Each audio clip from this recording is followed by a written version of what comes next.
أعوذ بالله من الشيطان الرجيم بسم الله الرحمن الرحيم السلام عليكم ورحمة الله وبركاته الحمد لله رب العالمين له النعمة وله الفضل وله الثناء والحسن صلوات الله البر الرحيم والملائكة المقربين على سيدنا محمد الأشرف الأنبياء والمرسلين وعلى آله وصحبه الطيبين الطاهرين صلوات الله وسلامه عليهم أجمعين اللهم لا سهل إلا ما جعلته سهلا وأنت يا حي يا قيوم تجعل الحزن إذا شئت سهلا اللهم ارزقنا الإخلاص في النية والقول والعمل ونعوذ بك من حال أهل النار.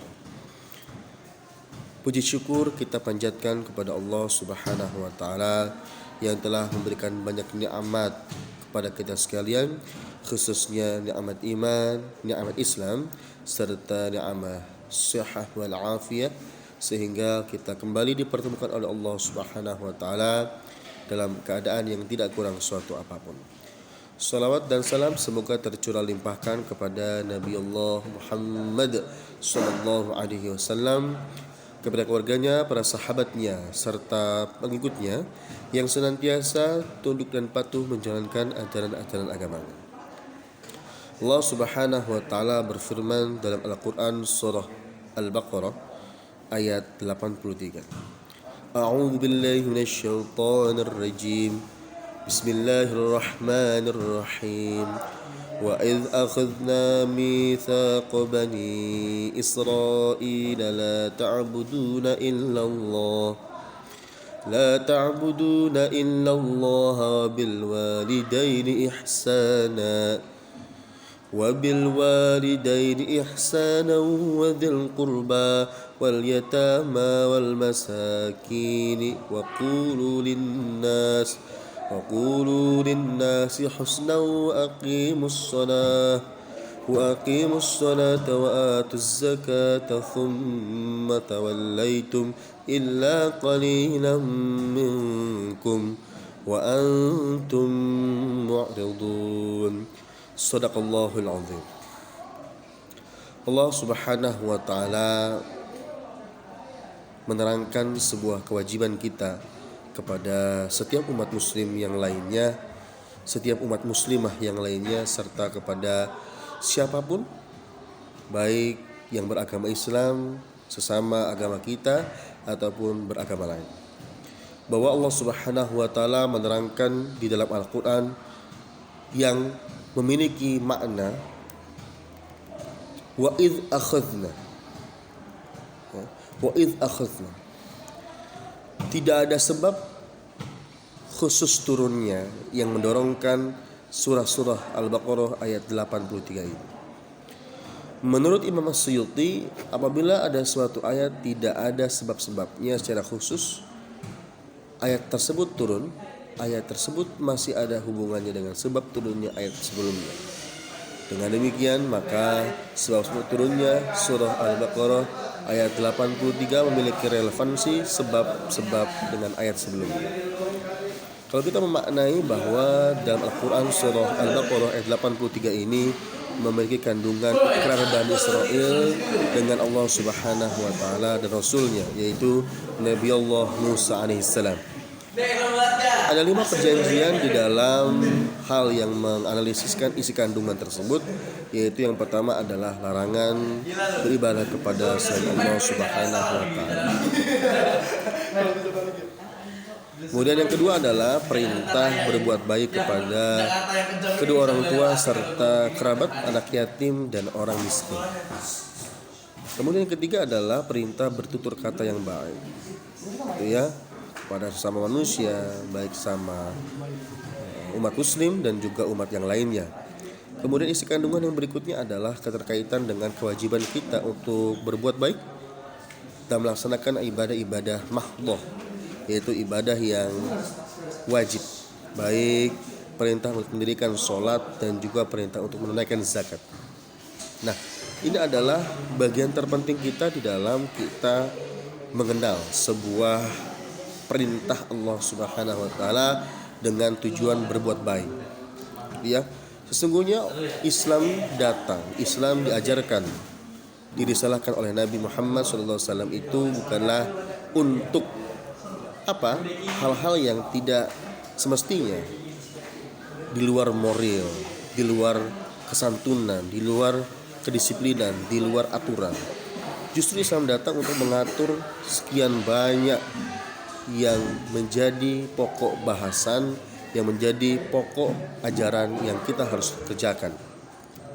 Nah, maka dari itu bahwa Allah Subhanahu wa taala berfirman dalam Al-Qur'an surah Al-Baqarah ayat 83 ini, yaitu tentang kewajiban beribadah kepada Allah Subhanahu wa taala dan berbuat baik kepada sesama umat Islam dan juga kepada sesama umat beragama. Kita wajib untuk melaksanakan segala perintah Allah. Berupa apa? Berupa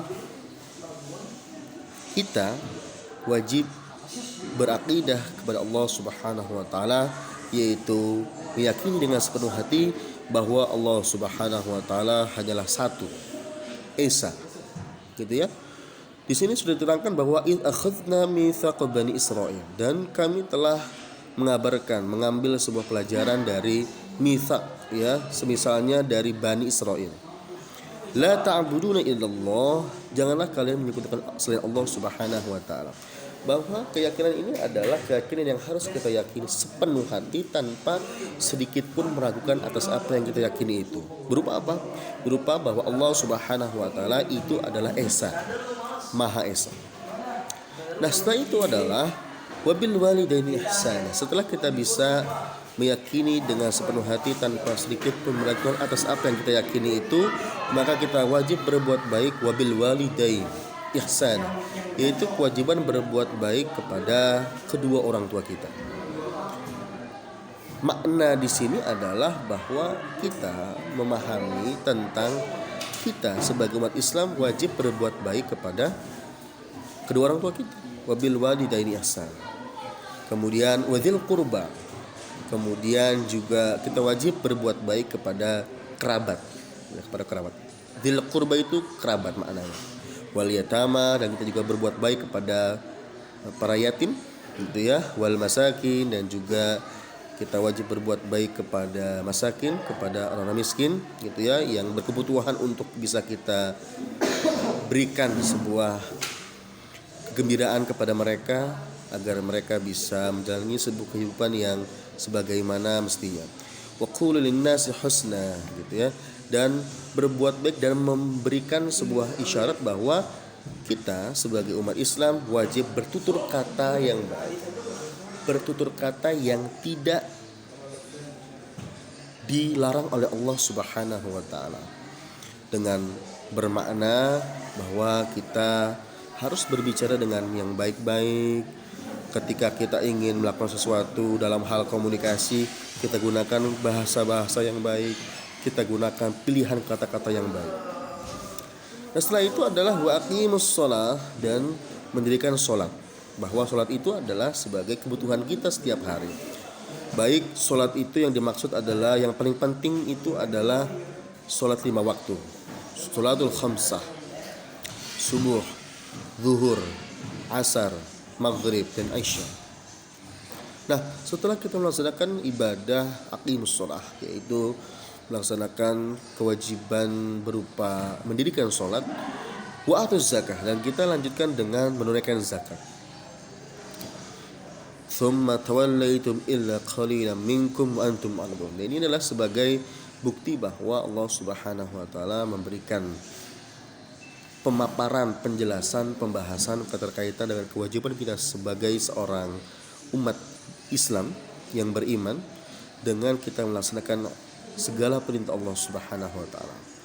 Intisaru awamirillah wajtinabun nawahi, mengerjakan segala perintah Allah dan menjauhi segala larangan Allah Subhanahu wa taala. Nah, selanjutnya adalah bahwa ketika kita melihat kewajiban kita sebagai umat Islam untuk bisa berbuat baik kepada siapa? Kepada semua orang, sekalipun orang lain itu kepada kita tidak baik. Semua contohnya adalah seperti ini. Contohnya, seandainya ada orang yang tidak berbuat baik kepada kita, bertutur kata yang kurang baik kepada kita dan melakukan hal-hal yang tidak baik kepada kita, maka di sini kita berkewajiban untuk melakukan kewajiban perintah Allah Subhanahu wa taala, yaitu wa qulu linnasi husna, yaitu bertutur kata yang baik. Kita juga tidak boleh berbalas dengan sesuai apa yang mereka lakukan kepada kita, hal-hal yang buruk tadi kita balas dengan hal yang sama atau bahkan melebihi.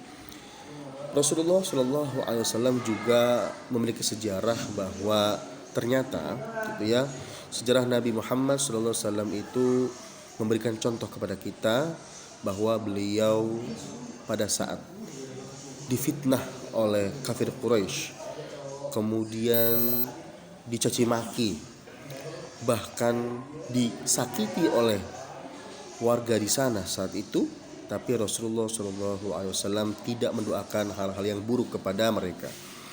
Justru Rasulullah Shallallahu Alaihi Wasallam malah memberikan doa kepada mereka agar Allah Subhanahu Wa Taala memberikan sebuah apa? Memberikan sebuah kebaikan-kebaikan kepada mereka agar hati mereka bisa dilembutkan sehingga bisa mengikuti ajaran Rasulullah Shallallahu Alaihi Wasallam dengan tujuan yang baik. Nah, itu merupakan tujuan utama dari Rasulullah Shallallahu Alaihi Wasallam, dan bukankah itu adalah sebuah perintah Allah Subhanahu Wa Taala?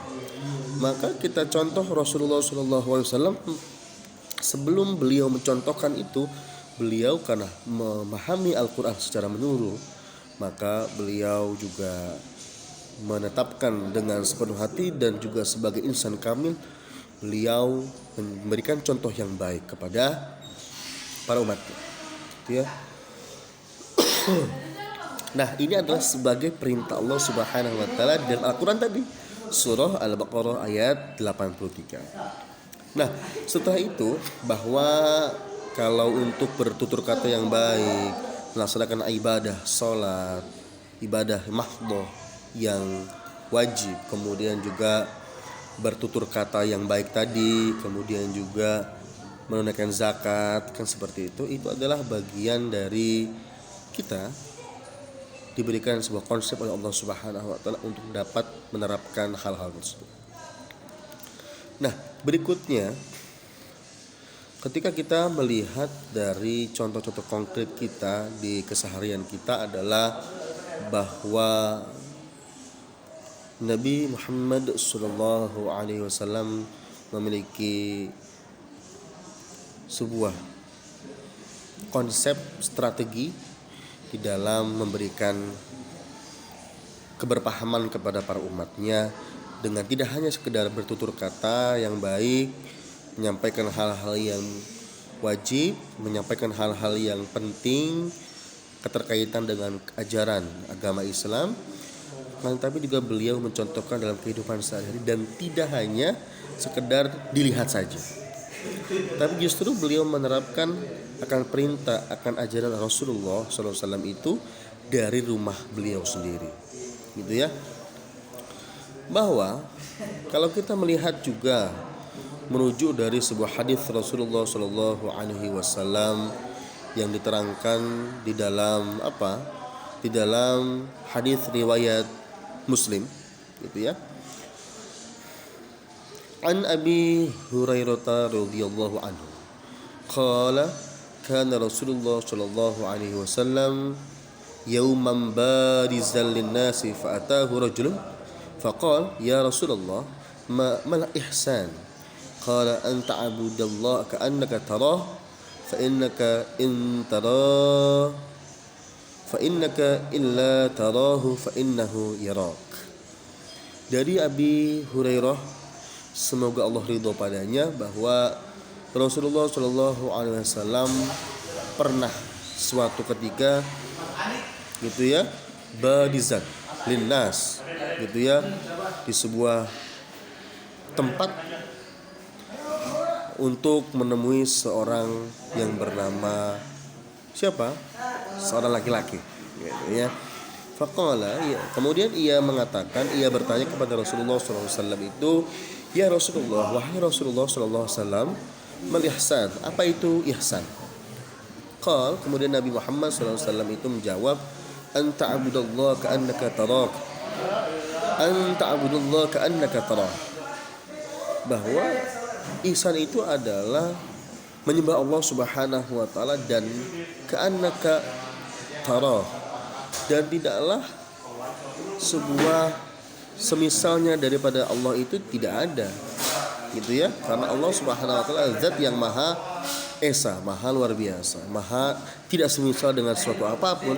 Ka'annaka tara, ya, sama seperti diumpamakan seperti bahwa Allah Subhanahu wa taala itu sangat protek dengan kita. Maksudnya apa? Melihat kita dimanapun kita berada. Fa innaka in tarahu fa innahu la yarak. Dan juga apabila tidaklah dilihat bahwa Allah Subhanahu wa taala itu kemanapun kita pergi, maka Allah Subhanahu wa taala ya, seakan-akan kita itu memang sebenarnya tidak melihat Allah, dan Allah yang melihat kita kemanapun kita berada. Lihat bahwa setiap umat muslim, gitu ya, wajib beribadah kepada Allah Subhanahu wa taala. Muslim yang beribadah kepada Allah, Allah akan berikan ia kecukupan dan ditutupi kefakirannya. Kemudian juga setiap muslim yang dapat kelebihan harta, hendaklah memuji Allah Subhanahu wa taala dengan bersyukur serta berbagi kepada yang membutuhkan. Gitu ya. Kemudian juga hadis tentang berbuat baik atau ihsan tadi berisi dialog antara Rasulullah dengan malaikat Jibril.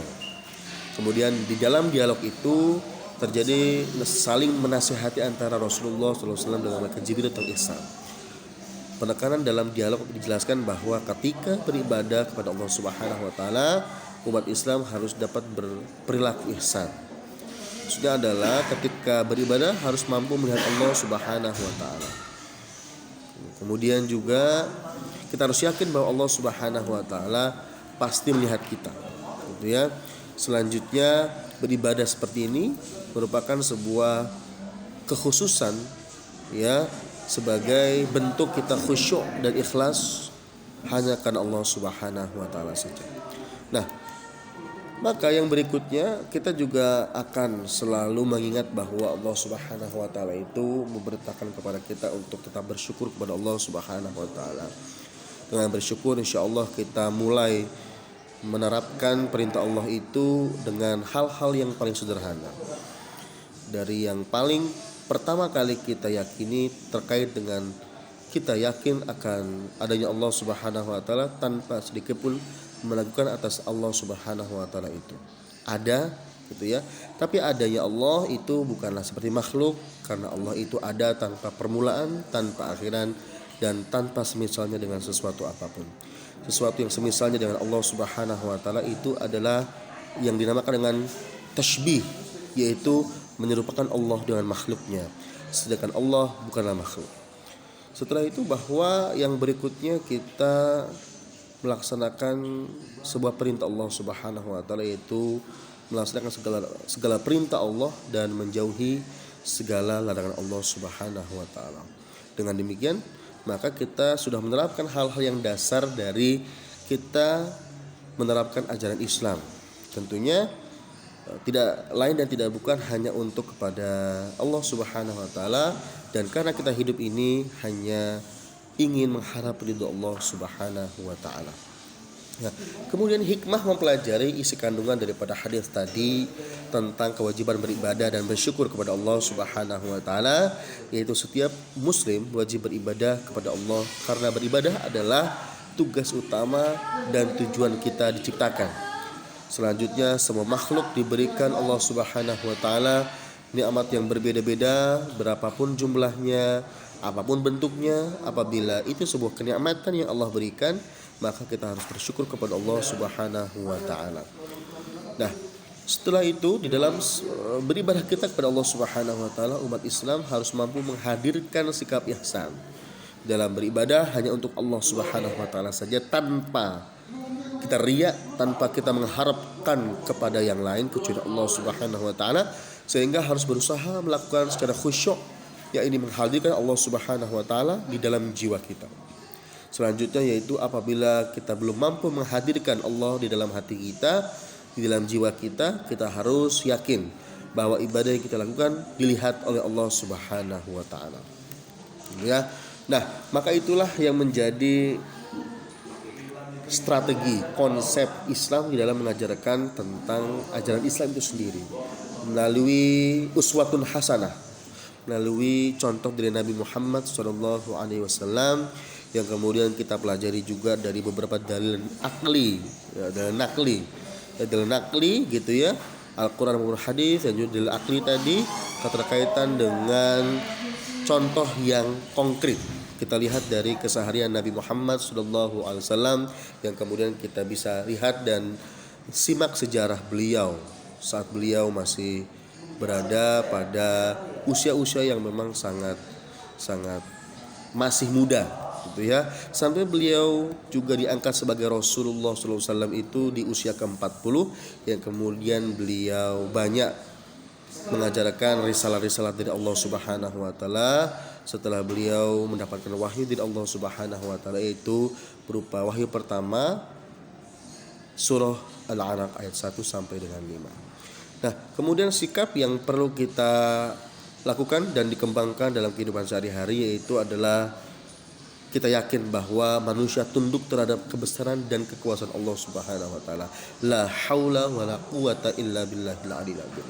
Kemudian yang kedua, sikap tunduk diwujudkan dengan cara beribadah kepada Allah Subhanahu wa taala. Yang ketiga, tidak boleh menyimpang dari aturan syariah gitu ya, syariat Islam tentunya. Kemudian yang berikutnya, manusia diperintahkan untuk berbakti, berbuat baik dan mendoakan sesama. Setelah itu memperbanyak zikir dan doa kepada Allah Subhanahu wa taala. Selanjutnya selalu berusaha menjaga janji dan amanah baik terhadap Allah Subhanahu wa taala ataupun manusia. Kemudian juga selalu mengambil ibrah ya atau pelajaran dari umat terdahulu agar menjadi pribadi yang lebih baik dan tidak mengulangi kesalahan yang pernah diperbuat gitu ya.